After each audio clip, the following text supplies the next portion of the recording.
Hello, my friends. This is Lynda Lippin, and welcome to the Pilates Goddess podcast. Hello, my friends. It's Lynda Lippin, and welcome back one more time.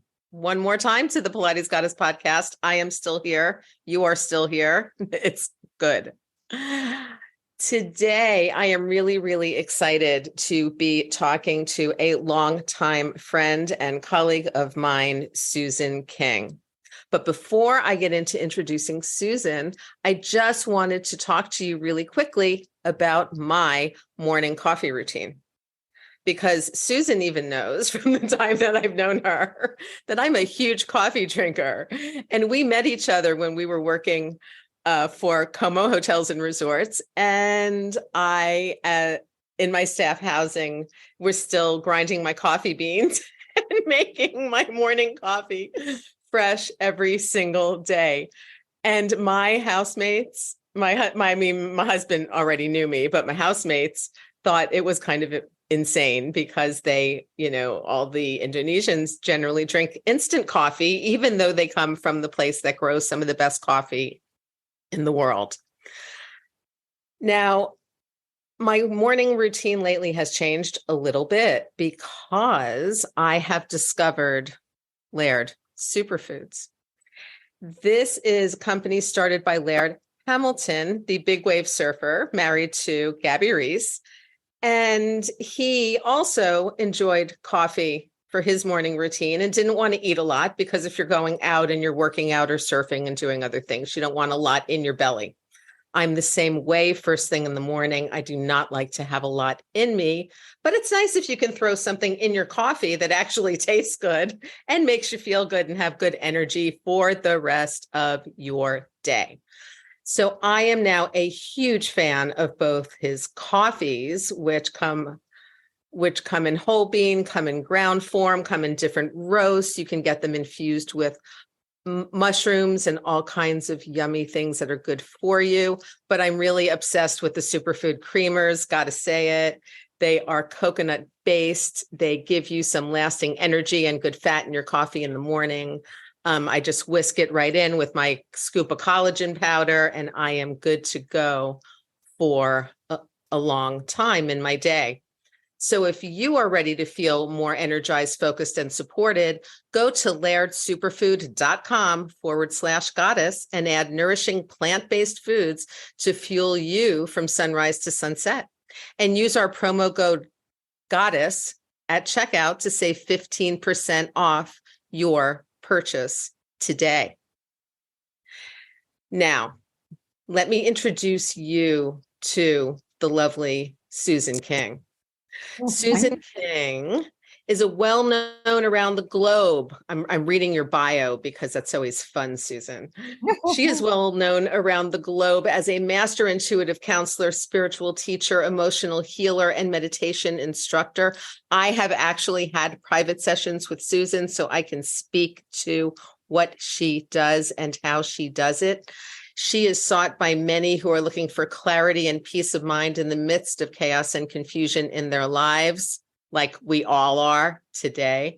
Susan travels all over the world to holistically address the growing needs of her clients, conducting most of her work across New York, LA, and London. She is positive, joyful, socially outgoing with a calm energy and a grounded, warm understanding that attracts even the most hard to reach individuals. Susan discovered her intuitive gifts at a very young age, and we're going to talk about that because I'm interested in hearing the story. And since then, her intuition has gone through a complete metamorphosis, positioning her as a leader in holistic wellness. In addition to her intuitive counseling, Susan is a highly experienced meditation teacher, qualified by the British School of Meditation, teaching people how to adapt exercises and meditation into their daily lives for enhanced well-being. And she's also an Indian head masseuse and brings this to folks who need it in any session, of course, not virtual, to give her clients a deep sense of relaxation. And if you've ever had an Indian head massage, you know what I'm talking about. I, luckily enough, have. Susan, welcome to the Thank you. Pilates Goddess podcast. Thank you very much. This is my very first podcast, and I couldn't think of anyone I'd rather be on a podcast with since for such a long time. Heavens, it's got to be at least 15 years plus. It's got to be. It's got to be 15 years plus. We really have known each other for quite a long while here. And I've worked on you, and you have worked with me. Absolutely. We met on what I used to call Fantasy Island. Yes, on Parrot Key. It's only because, if you remember way back when, there used to be that old TV show called Fantasy Island where the plane used to come in. It was very like that. Beautiful place, absolutely beautiful place. A great place for rejuvenation of mind, body, and spirit. Has to be.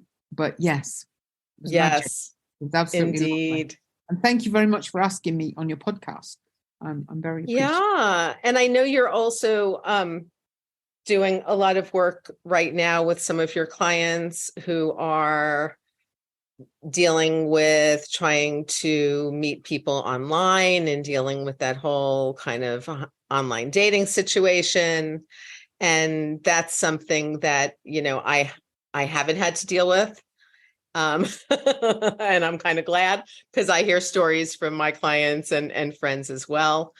And I think that, in today's discussion, I would love to hear more about how you kind of came into being an intuitive. Doing what I do.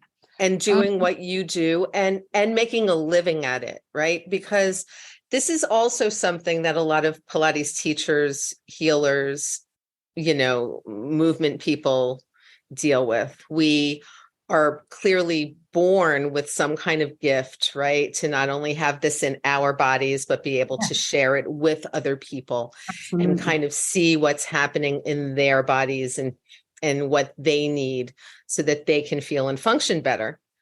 Absolutely. And sometimes it's really hard to kind of figure out how to actually make a living at that, right? You're like, this is great. I could do this all day. This is wonderful. How actually does this translate into something somebody would want to pay for? And then how do I actually package that and sell that in any kind of way? I think sometimes it's luck that we run into people who are like, yes, you're really great and I can help you with this. But so talk to me a little bit about how this all started for you, Susan.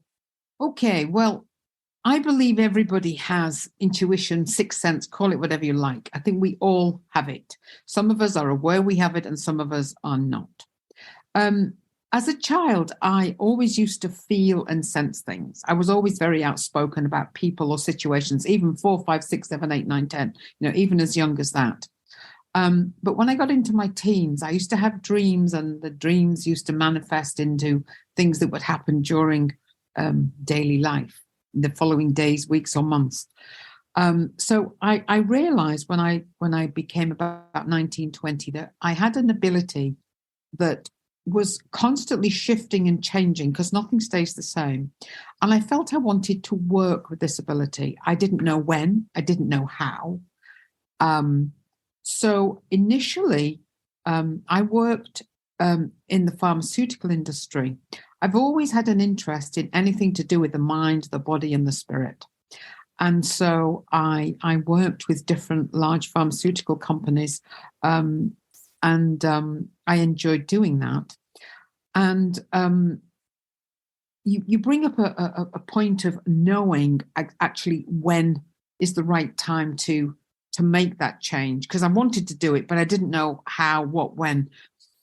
The one thing I believe is, and I do believe this, is that if you believe in something, you don't just believe in, when I say believe in something, I mean believe in it 2000%, that what you're doing is right. Nothing dissuades you. You can have people talk to you. You can have people talk logic, sense, whatever. But if you believe 2000% within your whole being that the path you're on and what you wanted to do is right, I believe that's not just coming from you. I think that comes from your higher consciousness.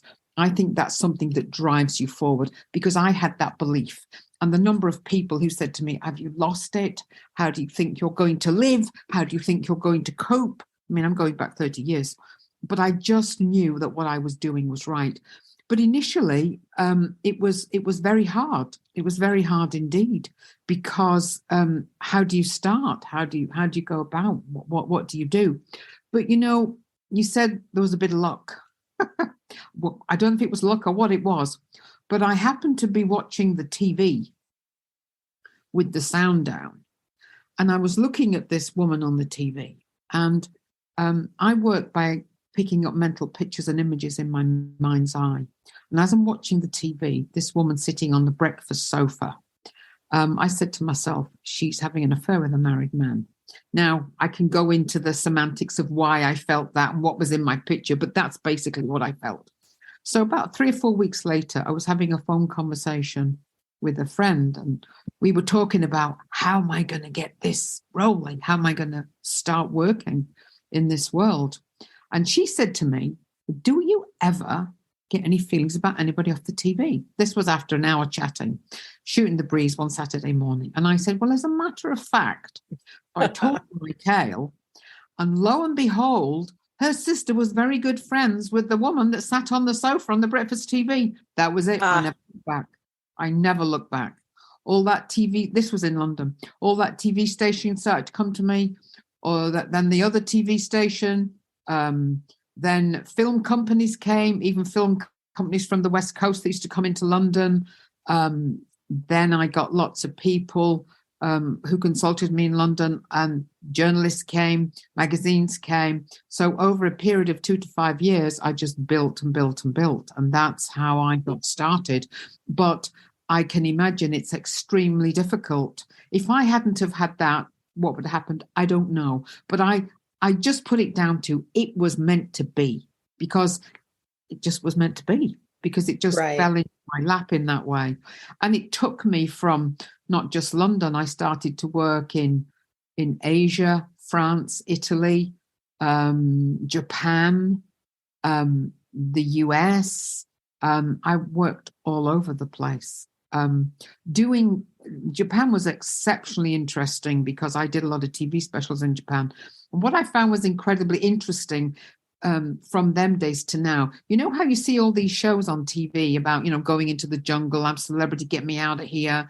They go in these mass cases with all the snakes. The Japanese were doing it 30 odd years ago, before we even knew anything was going on here.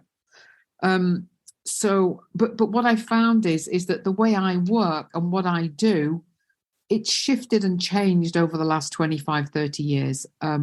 It's gone from feeling and sensing to being very visual to how I actually work today.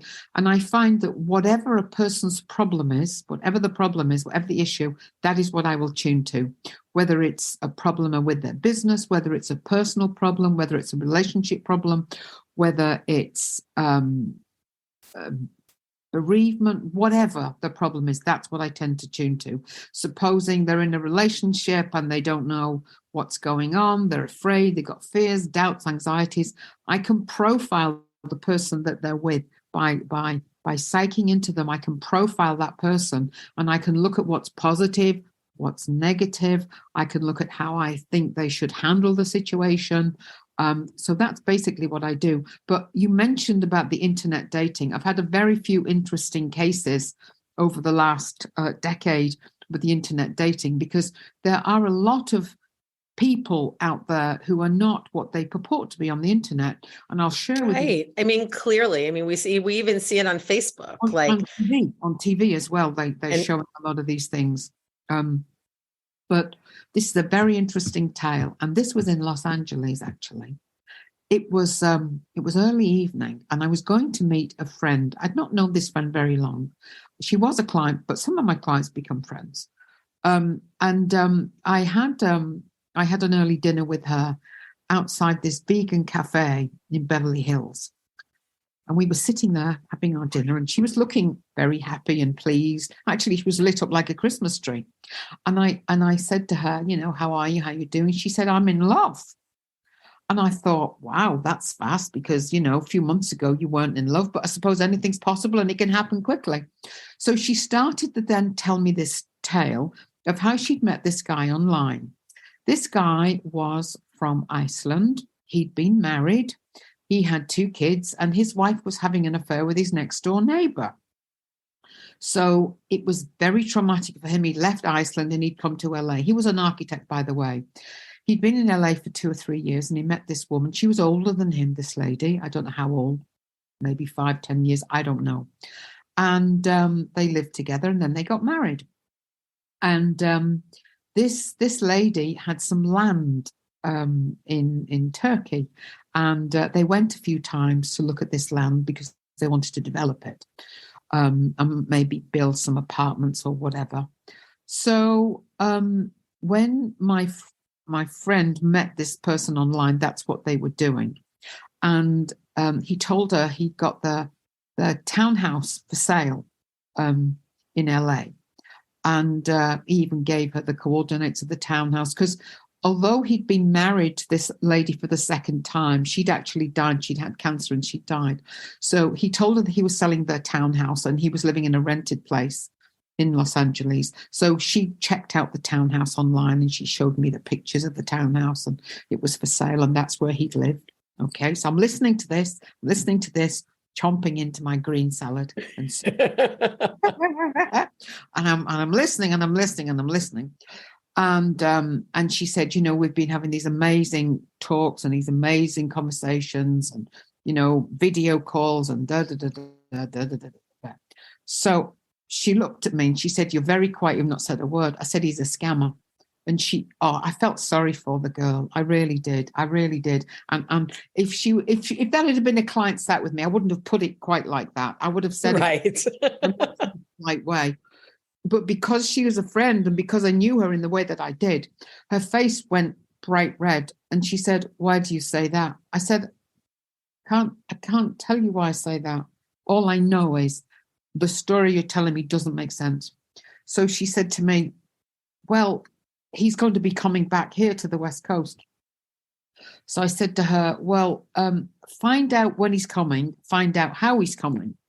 So so the next day we met for drinks, because I was there working for a few weeks. So she said, I've contacted him. She said he's going to come back KLM, because KLM are known for their good prices. He was coming from Istanbul to Schiphol in Amsterdam to Atlanta, and then he was doing Delta to LA. So I said, okay. So she said, "Look, it's genuine. So I said, okay, ask him to show you his ticket and then you can log him, blah, blah, blah." So of course, this guy sent her a ticket. He actually sent her a ticket, a KLM ticket that was $3,000 and odd. And she showed me this ticket. And I looked at her and she looked at me. I said, "There's one thing you need to do. And if it's legitimate, I hold my hands up and I'll say, I am sorry. I apologize." She had a very good friend in Beverly Hills who was a travel agent, high-end travel agent. So I said, "Go ask him to check this ticket out." Sure enough, the next day, she called me first thing in the morning. The ticket was legitimate, as it happened, and it was bought. But then it was cashed in again. So the ticket was bought and cashed in. So that meant the person that was going to be on that plane was not going to be on that plane. So I said to her, the next thing is money. Money, yes, sure enough. He couldn't use the ATMs where he was. His card wasn't working. Could she send him 5,000 US? I mean, come on. But what's so bad about these people who do this? They just don't give a damn what they're doing, who they're hurting. And people are vulnerable, It's not that my friend was not an intelligent person. She was highly intelligent, nice person, kind, thoughtful, but she actually genuinely believed that this person was legitimate. And why wouldn't you? Lots of things checked out. If she hadn't have checked that ticket out, there could have been a lot of problems. Right. And without you, she would not have checked that ticket out. And that's the interesting thing, is how we will tamp down a lot of times, right? Our own worries, our own concerns. Absolutely. And then you get that that clarity from somebody like you, right? Or, a lot of times in terms of their physical bodies from somebody like me, where it's just like, why is my back hurting? Or why do I have osteoporosis? Or what's happening here? And I'm like, well, this is what, from what I see, this is what we have going on. Absolutely. And we can address that and see if things, get better for you. Absolutely. Do you find, Susan, that sometimes you tell people things like this? This is obviously a client that turned into a friend, but I know that you, like me, also have some, very kind of high end, high net worth, powerful clients. Mm-hmm. And sometimes we tell them things that they don't really want to hear, right? Like, maybe you shouldn't be doing that, or maybe this would be better for you, or I never tell people what to do. Personally, I never tell them what to do, because the only time that's ever happened to me where I tell people what to do is been in Japan, because they actually demand it. But I believe that I can look at something, show guidance, and then I would say, in my opinion, that route would be the best. But obviously it's your choice. That's what I would do. But I never tell people what to do, because it's a person's choice to do whatever it is they want to do. And sometimes people will hear and see things what they want rather than what you're actually saying. But if I was delivering that message to somebody, if it wasn't my friend, I would say that I have a great deal of doubt as to this scenario and this picture, and be extremely careful and extremely cautious when dealing with this person, and make sure you check things out and be prepared for anything. Be prepared for somebody asking you for money, or, I would do it like that rather than like that. Right. Soften it up. Like if I was talking to you, because I've known you for 15 years, I'd say, "Oi, Lynda, for heaven's sake, don't do that," because I feel that's wrong. But it's not what you say, it's how you say it. And you've got to remember that when people come to see me, they're trusting me with the minute details of their emotions. And that is a gift that they're giving me. So I have to handle that with care, with warmth, with compassion, with understanding. And yes, I deliver what I see, but I deliver it with using that thought, empathy, and compassion, if that makes sense. Yes. And, that is actually something I would like to dig a little bit deeper on. I work with a lot of Pilates teachers, right, as well as clients. And I'm on, a lot of online forums, of course, yes. Reddit and Facebook groups with other Pilates instructors. And a lot of times where they struggle seriously is that they're not taught the people skills, those hand-holding skills, the care and compassion skills that are the skills that allow you to say, no, you're fine. And here's where you are right now. And here's, what I can do for you. And I'm happy to hold your hand and guide you through this process, which may not always be totally pleasant or fun, but, can be extremely useful for you. And also kind of embodying the fact that people are trusting us with their bodies. I recently read a couple of threads where teachers are talking about, these clients who come in with their disc herniations and their bursitis and they can't lay on their hip. And what am I supposed to do with them? And I'm thinking to myself, these people are not only paying you, number one, to deal with this, yes, but number two, they're trusting you with their spine. Correct. They're trusting you with their body. They're trusting you with their hip bursitis or their shoulder issue. And, I used to joke a lot when I worked at Parrot Key that, people weren't coming and spending that kind of money to get hurt. Correct. And as we know, I also trained a lot of professional athletes, musicians, Yeah. actors who were in between movies and getting ready to go into their next movie. And I couldn't injure these people. No, These people could not leave me in a worse shape no, than they came, no. because they actually had to go make a movie or do a thing. Um, and Exactly. and to have that kind of level of trust, and I think it's just a different way of viewing our clients, right? And that client relationship, that it's not purely, yes, we like to make money at it, of course, but like that we all have to pay rent and eat, but it's also about fostering that kind of caring And and relation. compassionate. Yeah. Yeah. For me, it's not a job for me, what I do. It's a way of life, because I like to help people. And I feel very privileged that I'm able to do what I do. And so when I deal with somebody, I deal with them. I don't just look at the outside of them, their physical presence. I also look at the inner self, the soul, that inner part of them. And I feel very blessed that they are trusting me with their heart, with their soul, with their feelings and their emotions.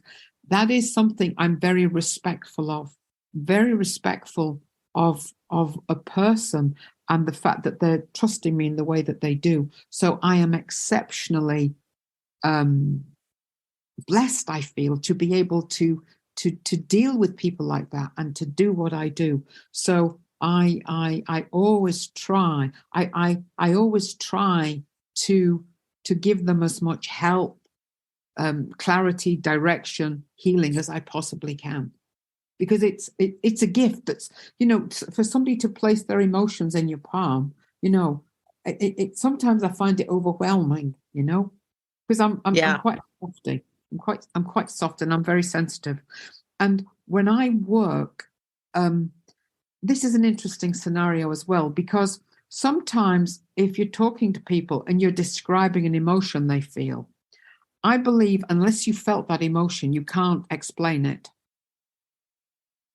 If somebody sat in front of you and they're going through bereavement because they've got loss, and I can identify without them telling me the pain they've got inside them. I know by the pain that is bereavement, that it's sense of loss.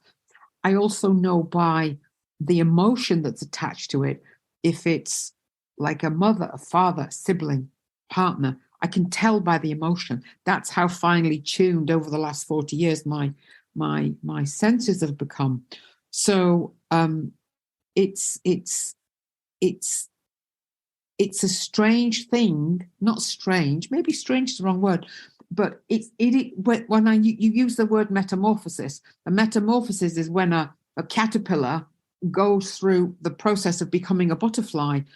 My ability has gone through that metamorphosis as it is today, because I always used to think, well, 25, 30 years ago, I could be much better at doing what I'm doing. I'm not as good as I could be. I used to go through that process, but I had to experience all the different things. I had to learn. I had to experience different things in life, because unless you've felt an emotion, you can't describe it. I don't see how it's possible. If you haven't felt bereavement and you're tuning into somebody's physical being that's bereaved, how can you explain that emotion they're feeling if you haven't felt it?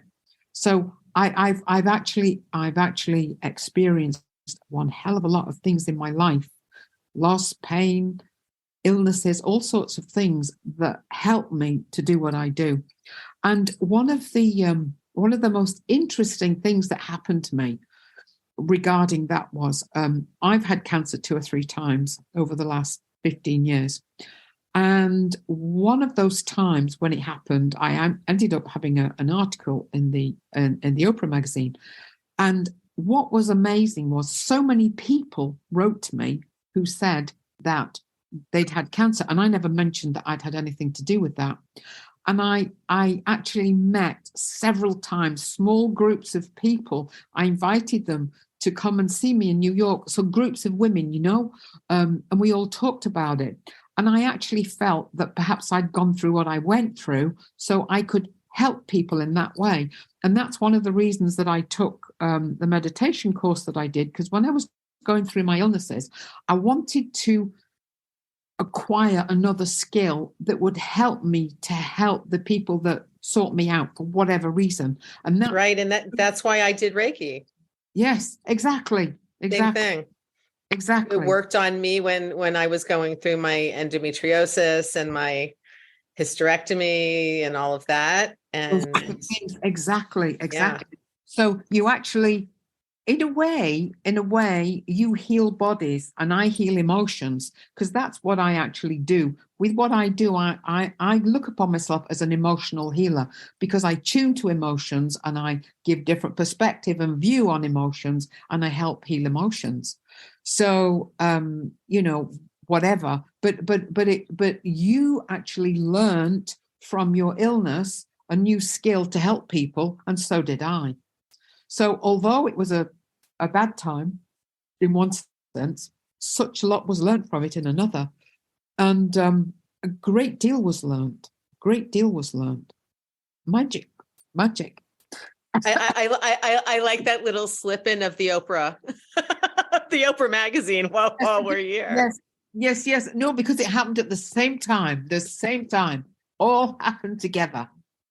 As it often does. But that also leads me to kind of to another question, or not question, but is hopping onto the opportunities when the opportunities are there, even if you're don't necessarily feel like you're in your perfect space to handle that. Like, I'm sure you kind of saw that, okay, I'm going through something right now. This is hard.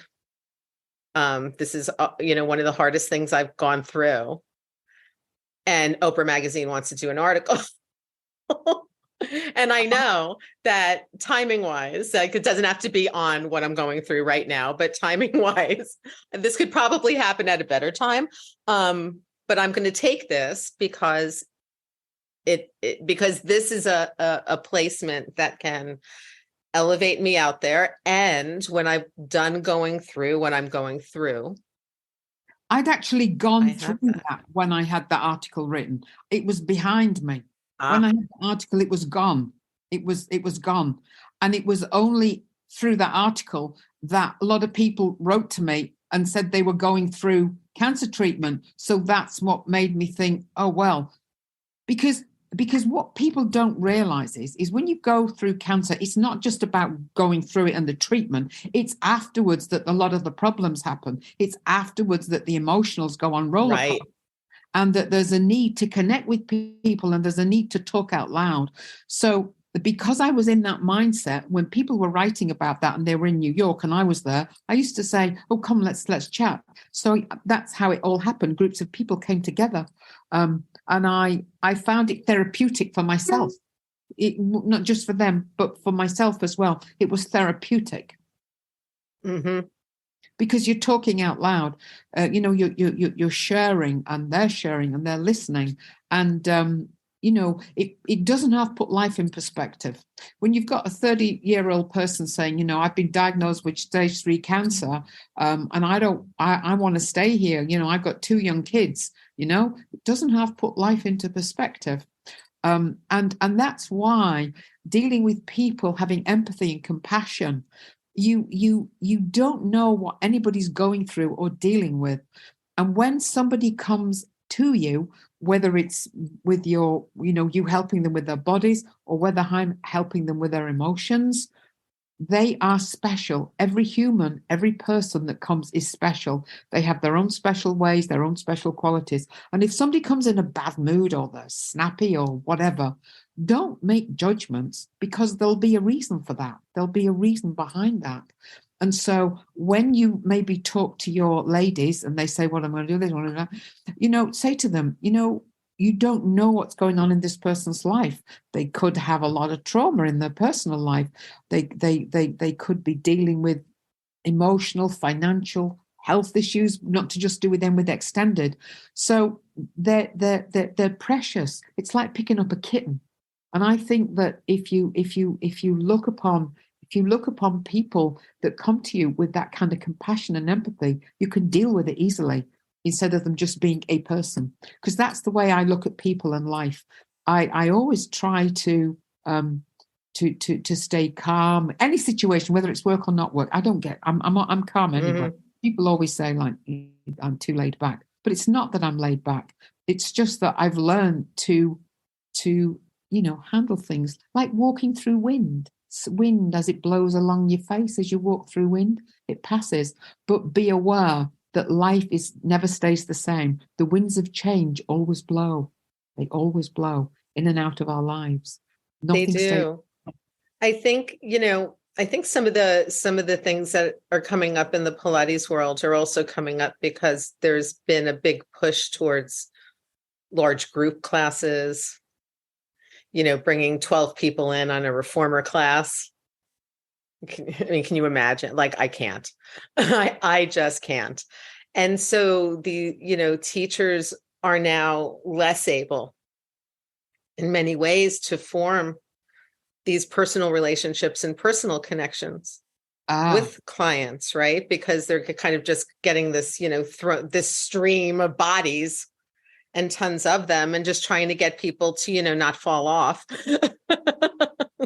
Pilates is a fantastic, it's a fantastic exercise. I did Pilates for like 2 years, 3 times a week on a reformer. I had a disc problem. I herniated disc. After it had healed somewhat, I had physical therapy, but I also had 3 times a week. It was a girl that was way downtown. Mm-hmm. That tip there, she had a small studio and she had a reformer in there and a trapeze and everything. I used to go there 3 times a week, but it's fantastic exercise. I love it. I really love it. Yeah. And I think when we can combine it with the personal attention and the care and compassion, then it kind of works the best. Absolutely. As a healing. Absolutely. Yes, because it can be therapeutic for your body. That's and I think with your teachers, if they can see the person that comes in as sensitive, vulnerable, they will handle it differently. It's like they said to you, how do I deal with somebody that's coming in with that? What do I do? What do I do? Well, first of all, you look at them with compassion and vulnerability because they've got pain and they've got weakness in parts of their body. So there's a fear element. So to me, if somebody was coming to me, if I was a Pilates teacher, which I'm not, but I'm a great supporter of it, I would talk to them. I would say, how are you feeling? Do you feel anxious? Do you have any fears about anything, about what we're going to do? So you kind of get to know where their head is and they feel safe and peaceful with you. That's what I would nurture. Mm-hmm. Taking out that anxiety, because people are already, especially if they're not exercising or not sure what they're doing. And then they're not even walking into a private session, but they're walking into this large, say 12 person, reformer class. Absolutely. They are often extremely anxious. Am I going to know what to do? Is it going to be okay? Are people going to be judging me? Is the teacher going to be good? Am I going to feel better after? I don't know. Like, make them feel safe because they'll be anxious. So there's a feeling of safety. Yeah. Yes. So that in that way you're showing compassion, respect, and learning to deal with their fears and their anxieties. So that puts them at peace and it builds up trust. Yes. And trust is, I think, the biggest piece for what you do and what I do. Absolutely. That's what we need.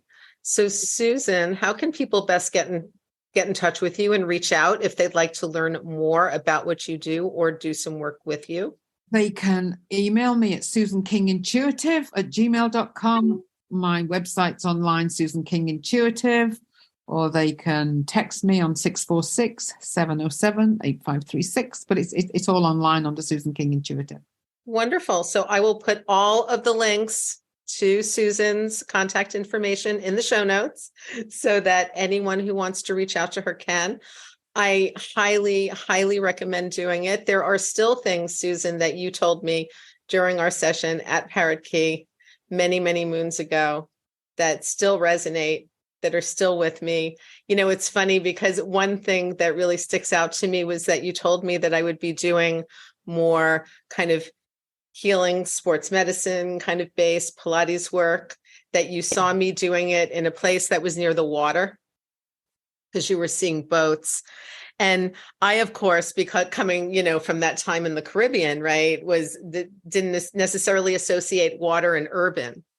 Yes. But as you know, I mean, I can look out my window right there and there's the East River. Oh, right. I am in Lower Manhattan. I am by the seaport. I am between two rivers. I see the water from my apartment. And every time I do, I actually remember this conversation that we had and the fact that I never associated necessarily New York City with what you were discussing. You were on a tropical island with boats all around you. Exactly. But you want to know something? I can walk four blocks from my apartment and I'm at the East River with boats and water. You're wonderful at what you do, Lynda. I remember at Parrot Cay, people used to sing your praises, staff, clients, on the island who were your clients. Yeah, you've got a very, very good reputation. And I love Pilates. I really do. I think it's one of the best exercises you could possibly have. And I think, it's like all exercise. People exercise, their bodies with running and machines. But Pilates is a different type of exercise. It can target different parts of your body in a way that you can't by just picking up weights. And I think that, again, is very healing and therapeutic. I think it can come under the mind, body, spirit healing process. For me, anyway, that's how I look at it. Definitely. Well, thanks so much, Susan, for joining us here on the Pilates Goddess. And everyone who's listening, I would love it if you love the podcast, if you would go on to the Apple Podcasts app, Spotify, or Podchaser and leave a rating and a written review. And I will see you guys soon. Bye. Bye. Bye. Thank you so much for listening to the Pilates Goddess podcast. Music brought to you by Nerd Salad. Please leave a review on Apple Podcasts, especially if you liked it. And please like, share, and subscribe wherever you listen to your podcasts. Thanks.